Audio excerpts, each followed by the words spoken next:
Do you run your own freelance business? Or maybe you're thinking about picking up some business on the side? Well, then you need FreshBooks. FreshBooks is the quickest and easiest way to get invoices out to your clients. It's easy to use. It works anywhere, available from any device on the desktop, iPhone, iPad, Android, and all of your data is backed up and secure. And it makes it really easy to get organized and get paid. You'll be tracking time, logging expenses, and invoicing your clients in no time. You can also save time billing, freeing up several days per month to focus on the work that you love, and you get paid faster. FreshBooks customers are paid on average 5 days faster because there's a link on the invoice that says pay me now. And it's a great way to grow your business. Plus, FreshBooks is offering a 30-day trial. That's right, 30-day trial if you try them out. So go to gofreshbooks.com/devchat and enter devchat in the How Did You Hear About Us section. Once again, for a 30-day trial, go to gofreshbooks.com/devchat and enter devchat in the How Did You Hear About Us section. Hello and welcome to the Freelancer Show. This week on our panel, we have Jeremy Green. Hey, everybody. And I'm Jonathan Stark. And today we are going to talk about charging differently. So charging different clients differently for different reasons. This was Jeremy's idea, so can you kick it off a little bit? Give us a context. Yeah, sure. So I just thought it might be interesting to get a little bit into the weeds about what it really means when you do charge clients differently. And by charging differently, I mean kind of the difference between hourly fees, weekly rates, monthly rates maybe, and value-based pricing. Mm-hmm. And I think some common objections to that people have to changing the way that they bill clients or charge clients is often related to either not understanding or misunderstanding kind of what the implications of that are. And that not only do you charge differently, you kind of have to interact with them differently. You, in some cases, are going to be doing different things. And in lots of cases, you will be talking about really new clients. I hear a lot of people object to changing the way that they structure their practice, mainly based on, oh, I can't change stuff for my existing clients because we already have a relationship and they're not going to stand for that. Mm-hmm. And so that is a lot of people, I think, see that as a deal breaker in, oh, well, if I can't, make a change across the board, including for my existing clients, then it's not worth making that change. And so I'm not going to do it. Mm-hmm. So I thought it might be interesting to kind of start pulling some of that apart a little bit and kind of get into those weeds a bit. Sure. Yeah, that's great. And that totally parallels my experience with students, where one of the big questions I'll get once someone is like, yeah, hourly billing is really causing problems for me. Now that I see that, I want to switch over to another approach, which could be fixed prices based on cost. It could be fixed prices, preferably based on value. It could be productized services that are just fixed price across the board. It could be giving proposals with a mix of hourly estimates and fixed prices. There's a bunch of ways you can do it. But the big question I get is, how do I convert my existing clients to value pricing? And the answer is usually, you're probably better off just getting new clients than keeping the old clients the way they are, use them for your keep the lights on money, carve out, just make sure they don't overwork you, max you out every week with hours so that you've got time to do marketing and sales and get some new leads that you can value price. Because like you said, almost always certainly the way that you're going to talk about a project is going to be different than the way you talk about something that you've been billing hourly for. But probably they need to change the way they view you. Like, you have to change the pigeonhole that you're in their mind. It's mm-hmm. it's like being in the friend zone, and you want to get out of the friend zone and be like, the boyfriend or the girlfriend. It's really hard because they see you in a particular way. You're usually, not always, but a lot of times when you're being, billing in arrears by, whatever, you're tracking your time, you're sending invoices every week, 2 weeks, every month, whatever it is. And you say, okay, these are the things that I did on your behalf. These are the activities I engaged in. And now you owe me for that time that I spent. But there's really, if there is a conversation about goals achieved, it takes a backseat to, this is the stuff I did. This is time I spent for you that I could have spent playing video games, and now you owe me. And that's just extremely different relationship than saying, hey, look, I'm proposing to have an impact on you and your team and your business, and that impact is worth X, and I'll charge you a fraction of X to achieve that impact. And it's all done in advance. It's done proactively. It is based on trust and authority and expertise, and not cost or time or anything like that. So it's one thing to shift your mind so that you can start thinking in terms of outcomes instead of, hey, I'm awesome at Photoshop, I'm going to retouch all these images for you, and then you owe me money for however long it took me. To switch that around to, I'm going to deliver some outcome for your business that, oh, by the way, means that I'm probably going to be retouching some images, but that's not the point. The point is that you want you want to increase the sales of your book, or you want to get more leads in through you want to increase your traffic on your site based on these like beautiful infographics or something like that, some business outcome. And to switch that mindset in yourself is difficult. Now imagine trying to project that into a relationship that's perhaps lasted years. All of a sudden you want, your client Joe Smith to start talking about outcomes instead of what you've been talking about the whole time, which is, here's a list of activities that I want, here's a task list. I want you to do these things and I'll pay you later. So definitely very hard to change your own mind, even harder to change your clients' minds. So it sounds like more work probably, but it could be that you're better off just attracting new clients with a new approach, and leaving the old ones the way they are to eventually perhaps, slough off, or maybe later change them over. But it's definitely hard.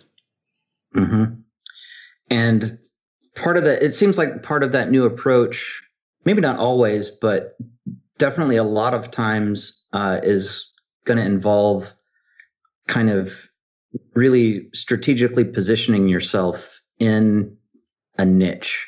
And to illustrate maybe what I'm trying to get at, an example might help. I know a lot of freelance developers do, what you'd call generalist stuff. They, find clients that have a list of work 2 miles long that, their project's not going to be done for years probably. And okay, I can help you with that. And every week or every month we'll decide what we're working on for this iteration and do some work. And it's kind of a staff aug type of a relationship. Whereas to do value price stuff, it kind of seems like you have to be looking at smaller chunks of work. Does that track with your experience? Yeah, 100%.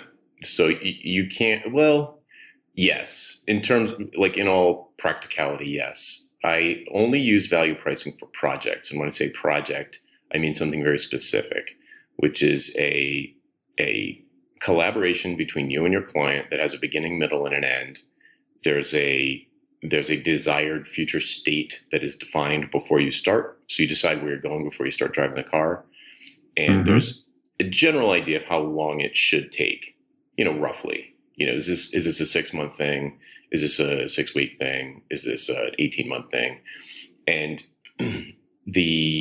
I tend to recommend that people try to break up anything that's longer than, say, 6 months. Try and break it up into phases so that you can de-risk it as much as possible for you, because if you're going to be giving value prices, those are fixed. And if you have this huge chunk of work I think it starts to get really dangerous around 12 months, like seriously dangerous. Mm-hmm. If you're going to quote a 12-month project and this is your first whack at value pricing, you're almost certainly going to price it too low and then feel like you're beholden to this client and you feel like you're losing money. Your effective hourly rate is lower than it used to be. So all bad things. So I try to have people, break a big project into little projects and decide what the outcome of each piece should be. So if you imagine someone comes to you with, I don't know, like we need to have our site needs to be made mobile friendly or something like that. It's like, all right, well, let's break this into phases and say, okay, what are the big problems here? The checkout doesn't work on mobile very well. Okay, well, let's focus on that first. That'll be stage one. That's the low hanging fruit. I'm always looking for low hanging fruit with these. Mm-hmm. And let's decide if we were just going to focus on the checkout flow, what would be a huge win for you guys? What would a home run look like? And they'll say, well, conversions on mobile will double or go up by some percentage or something like that. Then, all right. And then you decide if you're confident in your ability to deliver that outcome. And if so, then you say, all right, how are we going to measure this? In this particular example, it'd be pretty easy to measure, but there could be other examples where you're trying to increase employee morale or decrease customer churn or whatever the case may be. It could be something intangible is what I'm saying. Mm-hmm. But the client needs to be bought in on it. They need to be enrolled in the process. They need to agree with you. Everybody needs to be in agreement about where you're going. Otherwise, everybody's going to have a hand on the wheel and pulling the car all over the place. And that's where scope creep comes from. That's where projects get out of control and they go off the rails.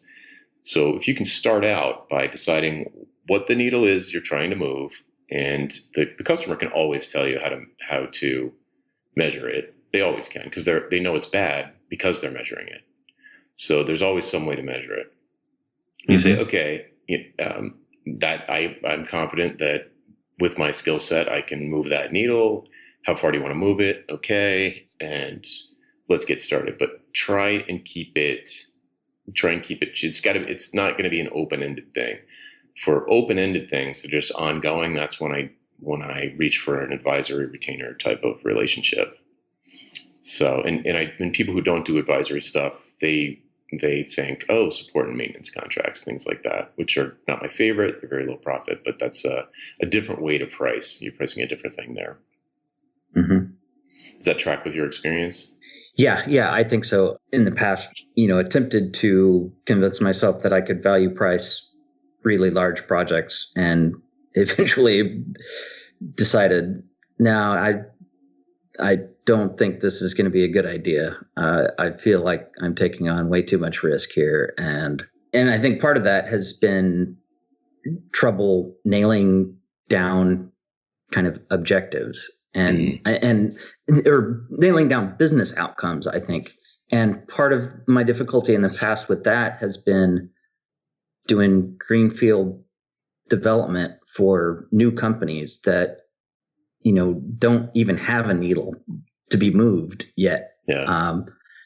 And that makes agreeing on business outcomes pretty tough, because they're, in the new business case, there are just so many variables that are outside of my control as a developer that are going to come into play on whether or not their project can be successful, that I generally don't feel comfortable shouldering a significant amount of that risk.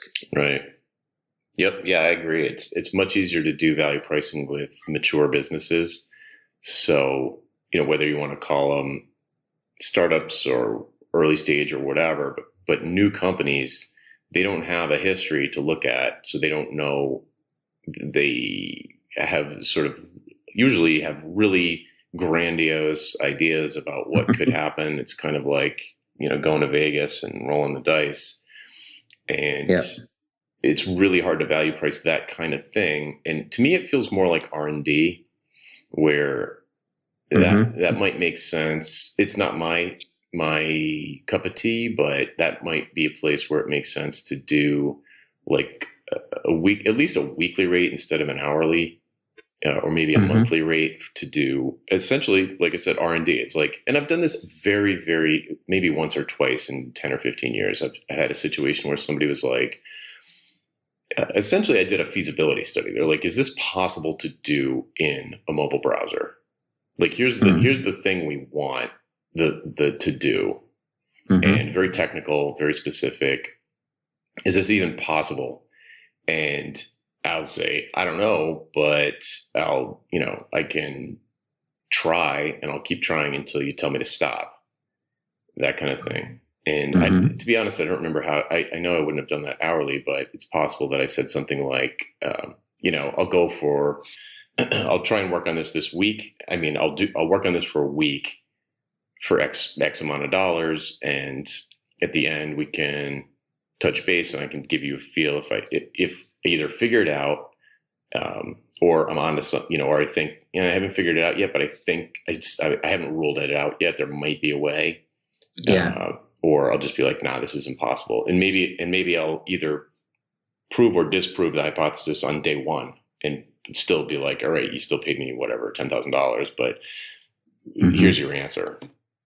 And it's like, you could value price that. It's like, what's the answer worth? And you could get into it, but it's really hard to, the problem with value pricing something small, because it is possible. I mean, it's technically possible. Everybody who buys something is making a value decision. Every single thing you buy, you're saying, is this worth it to me? And the answer is either yes or no. And if the answer is yes, you buy it. So you could do that with the customer, but having a good value conversation it's not easy. It's a little bit emotionally draining. It requires a lot of, it's just cognitive overhead. So if the overall project is relatively small, like a week-long thing, it's like tedious to get into that. It needs to be a big, in the best case scenario, you can tell. Here's what I look for when I see like a great project for value pricing. When it's a bet the business type of project that's in my wheelhouse, basically. So a customer comes to me and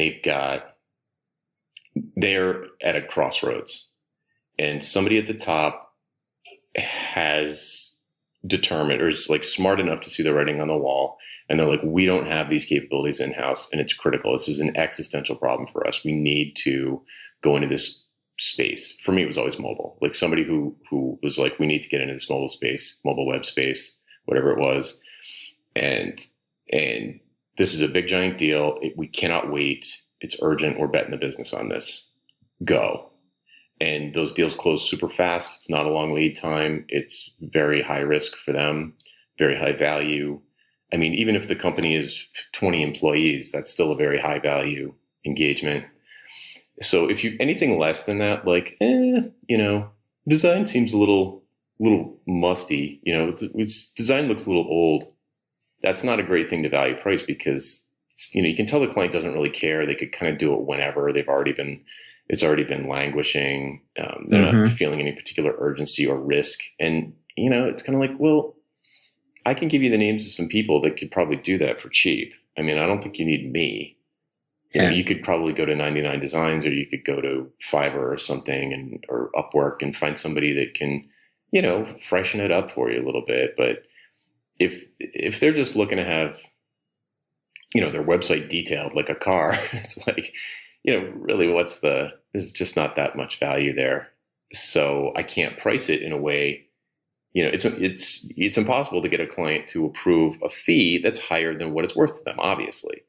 So if this is worth to them $500, but it's going to take me 10,000 hours, there's not a fit. It's like, I can't do 10,000 hours of work for $500. So they either aren't going to get it done, or they're going to need to find someone for whom they either someone who can do it faster than 10,000 hours, or someone who, whatever. Someone who will do it for that amount of money. But you can't change. It's very difficult to change what somebody thinks something is worth. It's not impossible, but it's kind of hard. So how do we end up here? We were talking about ongoing engagements that are basically R&D, and it's like, well, you can pay me X per week to figure this out, and I'll report back periodically, and you can just tell me to stop when you want me to stop. You do weekly sometimes, don't you? Yeah, I do weekly with some of my clients, where I'm more or less, taking requirements from their product owner and implementing features and, the kind of stuff that, well, like I mentioned earlier, just, task list miles long that is never going to be done. And however many number of years, ongoing living products. And yeah, those things are pretty tough to carve out bits that could be value priced. Right. But weekly is better. I'm sure you find weekly is much better than hourly. Oh, loads better. Yeah. Incomparably better. It removes lots of. It's just way better. I mean, I imagine it's less administrative overhead, I'm sure. Yes. Plus less micromanagement. Yep. Probably less fear on the client's part. Like, is he working or is he not working? Because I've had situations where I've hired people by the hour who like go nuts in 1 week, work 80 hours. And I'm like, bro, I wasn't expecting that, And, so there's just so much. But if it's weekly and it's a weekly thing, go ahead, work 120 hours. I'm still only paying you the weekly rate, so it's a lot more consistent with, it's more predictable for everybody, which clients like. They do. They really do. And it also, I find, helps focus both parties on what are the things that we're actually getting done here, instead of how long did you spend? Why did you spend so long on that? Yes.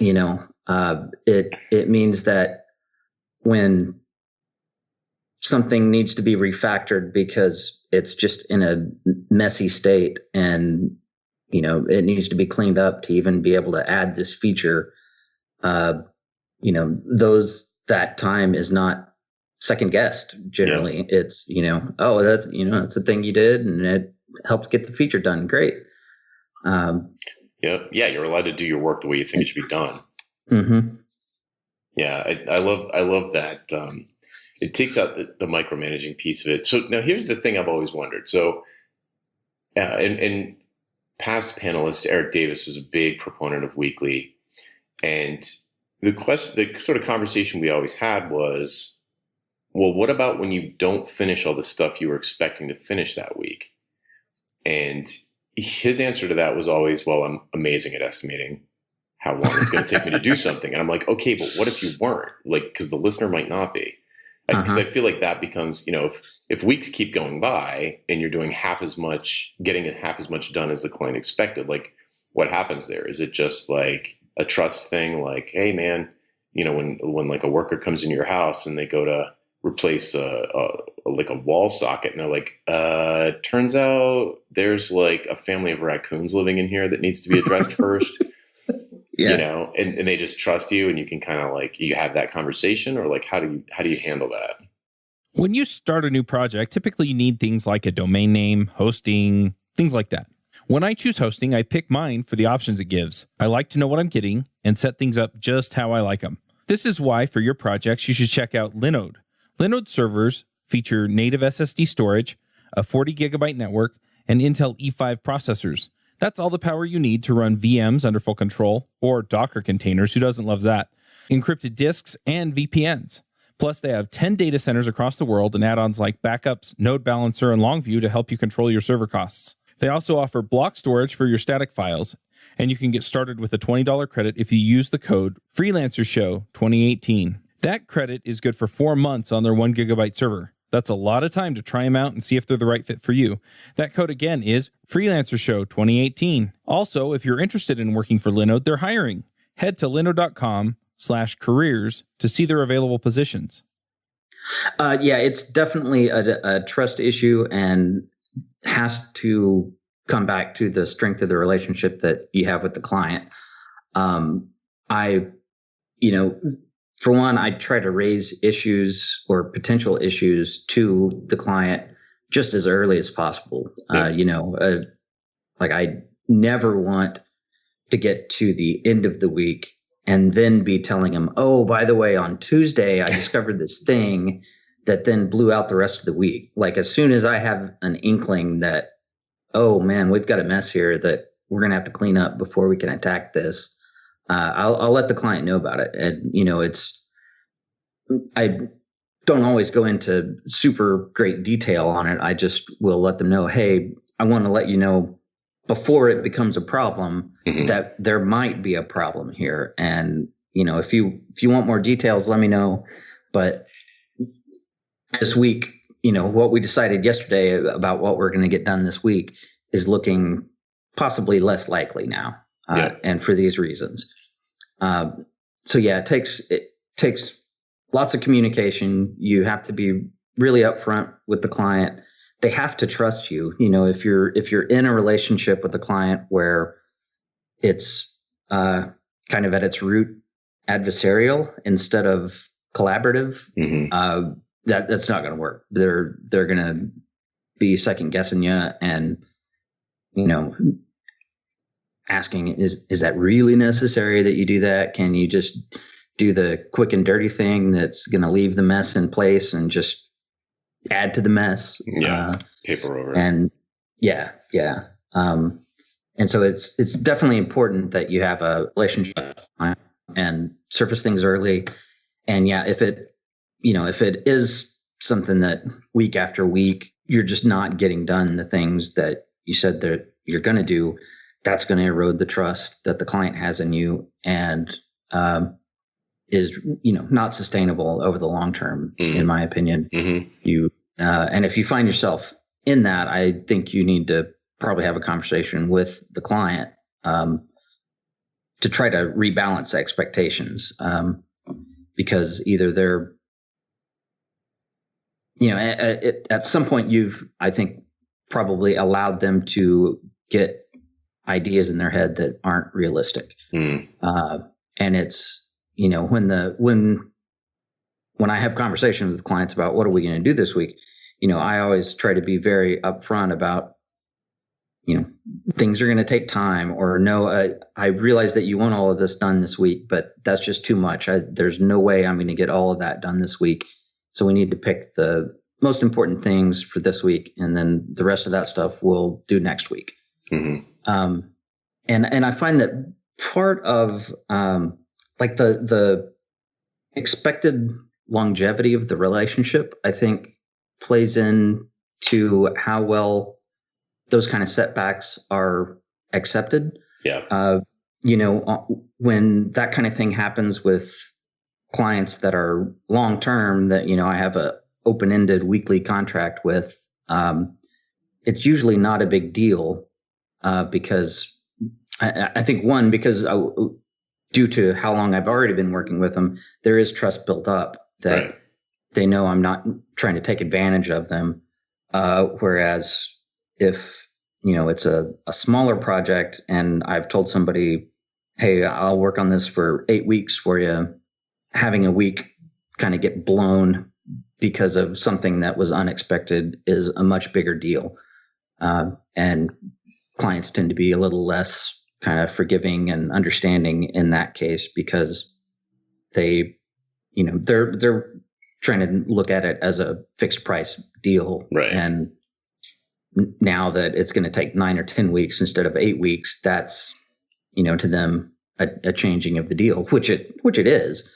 But it, the whole idea of doing weekly in those cases instead of a fixed project fee is to account for the unknown unknowns. Yeah, I want to loop back, especially to something you said there about update the client as early as possible when you find the raccoons in the wall. It's so here. I want to describe that a little bit from the client side, because I've been on both sides of this. When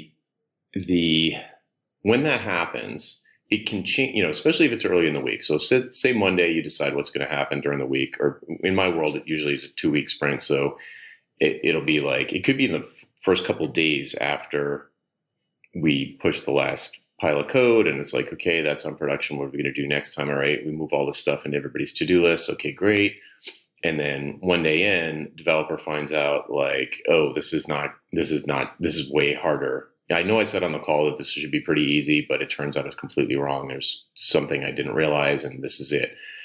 If the client knows that, they can reprioritize the sprint. So they can say, oh, okay, all right, well, if you think that's going to take a full sprint, then let's table that for now. And I'd rather replace it with this next thing on the list, which everyone agrees should be able to get done. And they've got you don't know usually you're not privy to everything that's going on with the client. They might have promotions set up with some VIP in the industry to promote like the SaaS that they're working on. And certain things absolutely have to be done before the webinar or before the conference or something like that. So something, it doesn't happen all the time, of course, but sometimes stuff can't slide for some reason, and they might have to kind of thread the needle between the promises that they made to the VIP partner and what actually is going to get done. And so they're managing expectations on their end. So if they don't know, or if they get surprised late in the game, like, oh, things not going to get done, now they have to grovel to the VIP partner and be like, oh man, whatever, dog ate my homework. And that's not fun. That, putting the client in a position like that is really bad. That eats trust fast. And often things, I think, get prioritized not only on how important that given feature or bug fix is to the client, but also on perceived or guesstimated effort that it's going to take. And like sometimes I've run into situations where somebody had something prioritized very highly because they had assumed it would be a quick and easy fix. And then when it's uncovered that, oh no, it's not, there's a whole ball of string under here that is going to unravel if we start pulling on it. Then they decide, oh, you know what? That's really not all that important. And I would much rather have these other 12 things fixed this week than for you to spend the whole week doing this one thing, because maybe it's kind of an edge case that only affects a couple of, their high profile clients. And yeah, they do want to make those clients happy, but not at the expense of letting all the rest of their clients experience these other 12 bugs. Right. We get that all the time. It's like, oh, it turns out that's a big deal. Never mind. We'll just handle it with customer service. Done. Yep. That happens a lot. Yep. We'll just educate around it, or we'll, make a minor tweak to add some microcopy to the interface that explains the weirdness. It's not really a bug. It would be cooler if it wasn't like that, but it's not that big a deal. If it's going to be, I'd rather not devote 3 man hours of dev time or person hours of dev time to this particular issue, because it's really not that big a deal. If it was a quick fix, great. If it's not, forget it. Yep.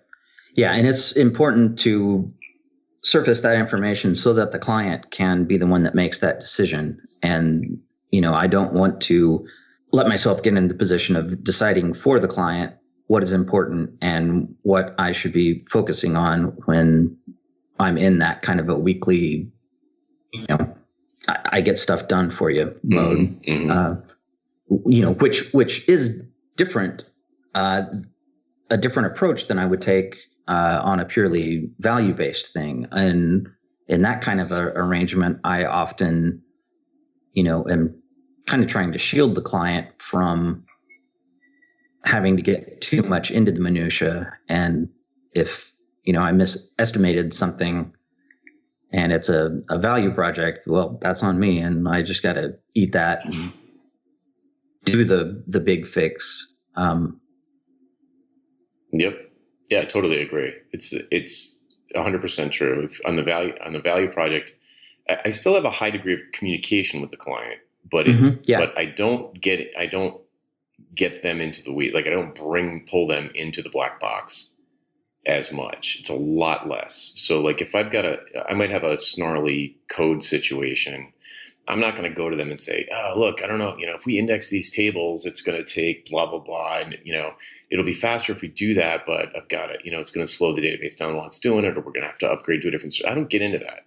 Mm-hmm. In a value project, I'll get in there and I'll say, okay, what are the different ways that this could affect? I'll say something like, if the issue is that I can do this one way that requires restarting the database, which could take 30 minutes, or I could do it another way, which would, not require a service interruption, but, is going to result in like every page load being slow or something like that.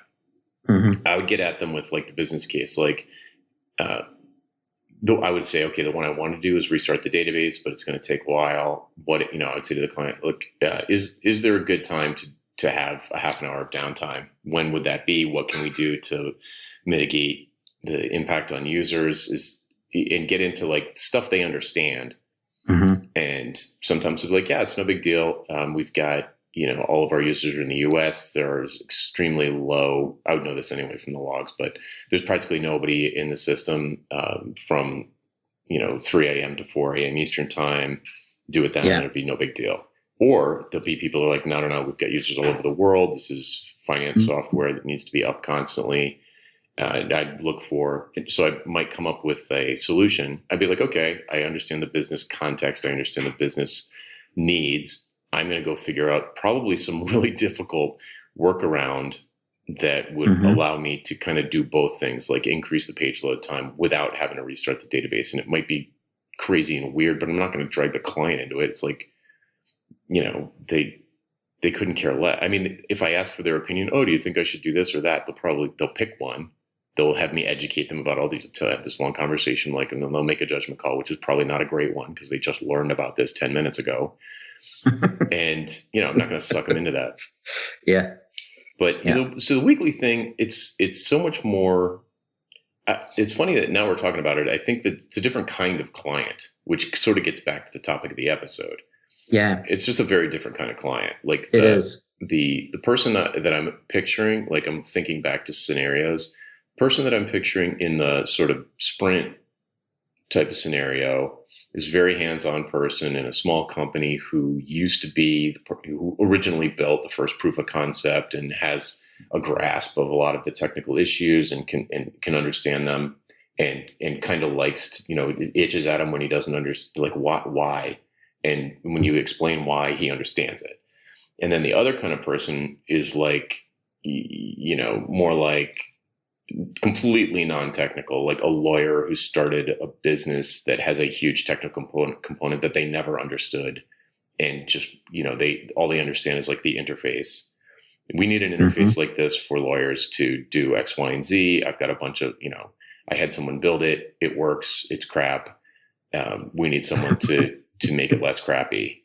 And they have no idea where it's hosted, what it is, what language it's written in. They don't know anything about it. And usually it's a bigger organization with more money that to play with, and they want to be insulated from the details of the implementation. Like they don't care. Yep. They just want it to work. I just want it to work. Like that's a common sort of, if you ask me a lot of questions about this or that, I just want it to work. Like, okay, gotcha. Yeah. So, and if you imagine that you've got clients who are like the first one I described, and you start coming at them with these value priced, or you want to have like a why conversation with them or give them value priced proposals or get into a value conversation, they're going to be like, what are you talking about? I just need someone to unclog my toilet. Like, just go do it. And the other person is like, they're much more open to it because they're the only thing they understand are business outcomes. So that's the only thing they want to talk about. So it's like a natural fit for them. So trying to drop a value conversation on someone who is very used to the technical, perhaps not an amazing developer, but certainly understands what WordPress is and what plugins are and how to set up a server and stuff like that. On WordPress.com, then it's like, okay, so this person's reasonably savvy. They're not gonna. It's gonna be hard to get that person it's like you're trying to change them into like a different type of business person in order to have a value conversation with. It's not a good fit. Yep. So yep. goes back to absolutely right. Goes back to the idea, the notion of like, it's hard to attract clients, but it's probably easier to attract new clients for value price projects than it is to than to switch over existing clients to more of a value price approach. Mm-hmm. They're probably the wrong kind of person, wrong kind of business. Yeah.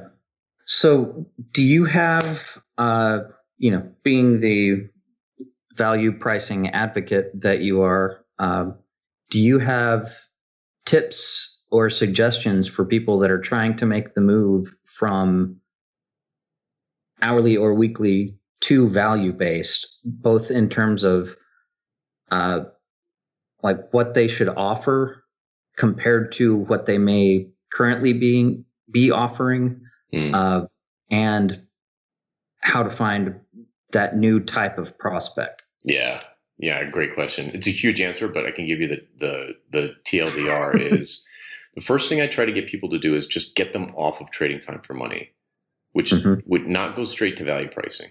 That is hard. Okay. So ways to do that, do weekly. It's still time for money, but it's not exactly the same thing. It's not it's not down to the hourly. Like if you say I worked this hour, it means you worked that hour. If you say, yeah, I worked on this stuff this week, it doesn't mean that you worked 40 hours. And I mean, unless that's the agreement, but it probably is expected that it's not always going to be 40 hours, or it's not even necessarily going to be close to 40. Who knows? It could be anything. I mean, like there's nights, there's weekends, with monthly, especially there's nights and weekends. And obviously you're not working around the clock for the entire month. So it's implied that you're not constantly working for them. So going to weekly, I think, is one approach that's reasonable. I think you can convert hourly clients to that. And I think it's better. It gets people less focused on exactly like you said, like, why did this take so long? Why did you refactor this? Couldn't you have skipped it? There's less conversation around that, which is nice. Another thing you can do is, and I think this is by far the easiest thing, is to create a productized service where you have a very specific thing that you notice that you've done many times in the past. It could be a database migration. It could be Freelancer show. So it could be a marketing calendar. It could be setting up a sales funnel. It could be optimizing for your Google My Business account. It could be something very specific that you notice that you do over and over again for people, and is relatively fixed scope, regardless of how big the business is. So it's a thing that you can do in a very short time that, let's say take a few hours, perhaps over the course of a week or two, that has a very clear business outcome. There's a very clear outcome. It could be a deliverable. That's fine, but it should be, the client should feel value at the end of it. Like, oh, that was worth it. And you price that thing, you put it on your site. It's this, it's $995 for my Google My Business setup. All right. Okay. So people will come to you if they know they want that already, then they'll be like, huh, that's either worth it to me or it's not. And if it is, they'll call you, or whatever the call to action is. And what you can do then is get really good at delivering that service like wicked fast, basically. So you optimize your costs. So optimize the delivery so that your costs decrease, and your effective hourly rate goes up. So your profit margin goes up, and you can also raise the price over time. So like, wow, this is really selling at $9.95. I'm gonna try $12.95. Or I'm gonna try $17.95. And you can increase the price, decrease your labor, and in fact, increase the value you're delivering, because you're probably getting better at it. Your expertise is getting better at delivering this particular thing. So you can do it faster and better for more money, which sounds good, doesn't it? Oh yeah, that's great. And it's really, and you don't have to have a value conversation because you've got a sales page with a price on it. So people can either take it or leave it. So you just drive people to the page one way or another. And you don't have to have this conversation. That why conversation is very, very hard for people to do. So, the downside of this is that you can be leaving money on the table, but it's still way better than plunging headfirst into value conversations and doing a terrible job and then pricing yours, giving really way too low fixed prices for projects. And it's way better than hourly.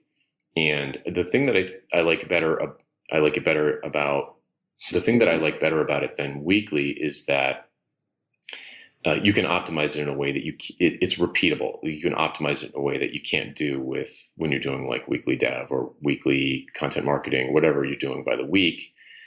You can't really optimize. You can optimize that to a certain extent. You can create your own tools and that sort of thing. But this is way easier to optimize because it's the same thing over and over and over. Mm-hmm. Another thing you can do, and before I leave productized services, there's one other really great benefit of it, which is that all of the positioning stuff that we talk about, and when Philip was on, he used to talk about it all the time. You can do all that positioning stuff around the productized service instead of your entire business, which makes the fear a lot less. Yeah. So you don't feel like you're betting the whole business on, I'm gonna reposition myself as like a Rails developer for dentists or whatever. This particular product is its own thing. It needs to make sense with what you do, and I'm sure it will because you're using your existing skill set, but it can be positioned independently of your overall business. And maybe eventually it turns out that it becomes your whole business, but you don't feel like you have to make that decision. It'll be so obvious because you're printing money with this thing. So so productized services are great. And what's the next thing? The next thing is when you do get when a new client comes through the door and they are looking for whatever it is that you do. Let's say you're a Rails developer. Say, hey, we got your name from someone. They said you're a great Rails developer. We need some Rails development done. What's your hourly rate? You can say, you won't hear me say this very often. You can say, $150 an hour? And they say, okay, can you put together a proposal? Say, sure, let's have a conversation. So you get on the phone with them and you have a conversation with them to the best of your ability where you try to figure out what the value is, but you probably won't be able to. You probably just have your normal kind of conversation where you try and figure out scope. And you go, okay, great. I know what you need done. I've got this list of things you need. There's a project here for sure. I'm capable of handling it. And you just write your normal proposal. It's like, hey, thanks for letting me bid on this. Nice talking to you on the phone the other day. I estimate this is going to take 100 hours at my hourly rate, which works out to X, Y, and Z. I can't guarantee that. It's just an estimate. It could take less time. It could take more time. It could take a lot more time. I'm sure there are a lot of unknowns, and we'll just see what happens. If you can tell me to stop at any time. Mm-hmm. And let's say that works out to, just for round numbers, let's say that's a $10,000 estimate for the project, and then you put an option on the proposal. Say, well, get this other option for you. It's $18,500, and it's a fixed price, and I'm going to guarantee that price. There will be no change orders. There will be that is how much it will cost. And at the end of it, you will have the thing that we discussed on the phone. And you basically give a fixed price. It's not based on value because you probably didn't figure that out in the conversation. Mm-hmm. It's cost plus. It's based on time and materials, which is not great, but it's important that you have a really big markup, 85% minimum markup, maybe as much as 100% markup on the hourly one. And when you're looking at that number on the proposal, if you're like, man, 18.5 feels really risky. I'm really nervous about sticking to that number. I feel like it might be bad. That means your estimate's probably way off. Like, be honest with yourself. Are you trying to lowball them with the hourly just so you can get the gig and then drag them through the mud, once it goes twice as long as you expected? Mm-hmm. You might be, And so if you can't stand behind an 85% markup, that your estimate's really wrong. You know it. Yeah. So go back and raise your hourly estimate. Be honest with yourself and the client. I think this is going to take 200 hours. It's going to be 20 grand, probably, maybe not. If you want a fixed price, something I'll stand behind, I'll guarantee it's going to be, whatever that 37 grand. And that'll be it. That's the final price, 100% up front. And we'll get to work. And at the end, you'll have this thing that you want. And now all of a sudden you might be looking at those numbers and be like, you know what, I am comfortable to be, standing behind 37 grand. That would be huge. And, this seems like a pretty small app. I'm certainly missing a million things, but the price is so high that I've got all sorts of leeway. And even if it takes me twice as long as I think, I'm still doing pretty well. And I didn't have to fill out one timesheet. I didn't have to I sent literally one invoice at the beginning. I don't have to fight about hours. The faster I get it done, the better. Everybody's better off because you've hopefully done a reasonably good job picking a fixed price that's actually high enough. Which is the problem with fixed prices is people set them too low almost chronically. So yeah. So and you will be probably surprised to find that clients who are even a little bit experienced with paying for, especially software development by the hour, they hate it. They hate it because it's very scary. It's very risky. It's very out of control. They're like strapped to the front of the bus and some maniac is driving and they don't know if they're ever going to make it to Boston, and if they do, it was torture the whole way. Where if they know in advance, like, oh, this is how much it's going to cost, of course they need to trust you that you're going to stand behind it, but that's a different issue. Then everybody can relax and just like get to work, focus on the work, focus on the outcome and getting there as quickly as possible because everybody wants it done fast now. And the feeling of that, so no, we haven't done any value pricing anywhere in here, but the feeling of disconnecting your time from money changes the way that you work in a way that's addictive. It's like, whoa, all of a sudden, like I can get crazy efficient, do things like it changes every decision you make.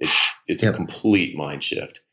And, so those are tips for that I've found work for people who are billing by the hour, sick of it, want to make a change, but don't want to leap straight into, a $250,000 value price project that probably should have been $1 million. Yep. Cool. So we should probably, it looks like we're about at picks time. I'm trying to say. Have you got any picks this week? Yes.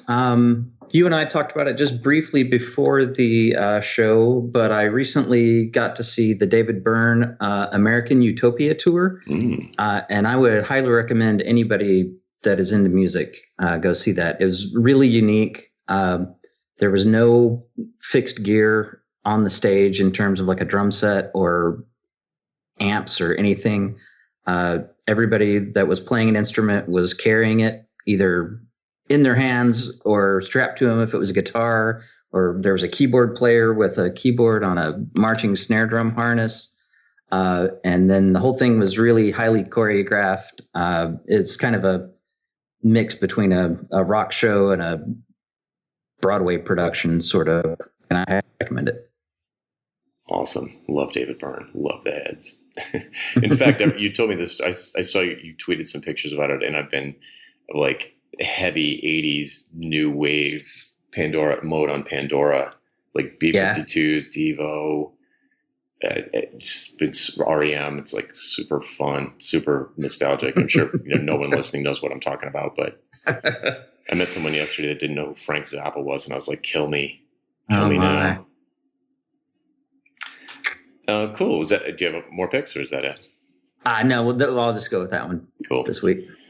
All right. I've got a couple of picks. We veered into productized consulting land there for a second. So I'm going to pick Jane Portman's book, Your Productized Consulting Guide, which you can link to in the show notes. It's uibreakfast.com/productized-guide. And that's a great book. I viewed it. I think I might even be quoted in it. And I can recommend that for sure. It's a paid thing. Here's a free thing. You can go to howtobuildyourfirstproductizeservice.com and get my free 7-day email course about that exact same topic. So maybe you want to start off with the free course and then maybe go over to Jane's book. Either way, I think you will find a bunch of information that's super useful. Yeah, Those are both really good. Cool. All right, folks, that'll do it for this week. Bye, everybody. Bandwidth for this segment is provided by CacheFly, the world's fastest CDN. Deliver your content fast with CacheFly. Visit CACHEFLY.com to learn more.